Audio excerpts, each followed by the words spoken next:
قال رب بما أغويتني لأزينن لهم في الأرض ولأغوينهم أجمعين. Assalamualaikum warahmatullahi wabarakatuh. Sahabat muslim yang dirahmati Allah. Iblis mempunyai banyak akal dan cara untuk menggoda, merayu, dan menyesatkan manusia. Mereka senantiasa menghalang-halangi jalan manusia menuju jalan Allah Subhanahu wa Ta'ala bagaimanapun bentuknya. Hal ini dilatar belakangi dari permusuhan manusia dan setan yang ada sejak zaman Nabi Adam alaihi salam. Ketika Allah Subhanahu wa Ta'ala meniupkan ruh pada Nabi Adam alaihi wasallam dan meminta iblis untuk bersujud kepadanya, setan menolak dan menyombongkan diri. Setelahnya, Allah Subhanahu wa Ta'ala pun mengusir iblis dari surga yang kekal. Namun, makhluk terkutuk ini memohon pada Allah Subhanahu wa Ta'ala agar dia mengekalkan hidupnya untuk menggoda dan menyesatkan keturunan Nabi Adam alaihi salam. Dikutip dalam kitab Madarijus Salihin, Ibnul Qayyim al-Jauziyah mengungkapkan 5 strategi iblis menyesatkan manusia. Jika strategi pertama tidak berhasil, maka iblis akan menggunakan jeratan kedua, begitu seterusnya. Berikut 5 jebakan iblis dalam menyesatkan manusia. 1. Iblis menawarkan kekufuran, menolak otoritas agama, menolak keyakinan kepada Tuhan, menolak ajaran Nabi, dan menolak kebenaran kitab suci. Bersama orang-orang kafir, setan menghembuskan keraguan-raguan kepada kaum muslimin terhadap agamanya sendiri. Mereka menghembuskan bahwa agamalah yang menjadikan penganutnya terbelakang, terbelenggu, tidak modern, dan ketinggalan zaman. Melalui strategi ini iblis dan barisan orang-orang kafir menghembuskan isu bahwa Islam bertentangan dengan hak asasi manusia, HAM. Islam melegalkan praktik diskriminasi gender dengan menempatkan perempuan pada posisi di bawah pria. Islam mengajarkan sikap tidak bersahabat terhadap perbedaan dan cenderung memaksa kehendak. Selain itu bersikap absolutisme. 2. Iblis membiarkan kita beragama, tapi dalam waktu bersamaan mereka menjadikan kita melakukan bid'ah mengada-adakan agama. Iblis rela kita beragama tapi iblis menyelewengkan kita sehingga kita merasa seolah-olah beragama, padahal sesungguhnya kita sudah jauh melenceng dari ajaran Islam.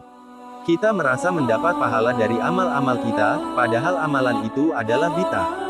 Sadisnya, iblis menanamkan sikap fanatik kepada kita sehingga setiap orang yang mengingatkan praktik bid'ah, maka orang tersebut kita lawan, sebagaimana orang yang melawan agama.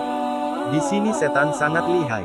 Ia memainkan pedang bermata dua, sebagaimana kita dijadikan mudah untuk membid'ahkan yang lain. Sementara sebagian lagi dijadikan fanatik terhadap ajaran bid'ahnya. Masing-masing memutlakkan pendapatnya, dan masing-masing menganggap dirinya dalam kelompok paling benar.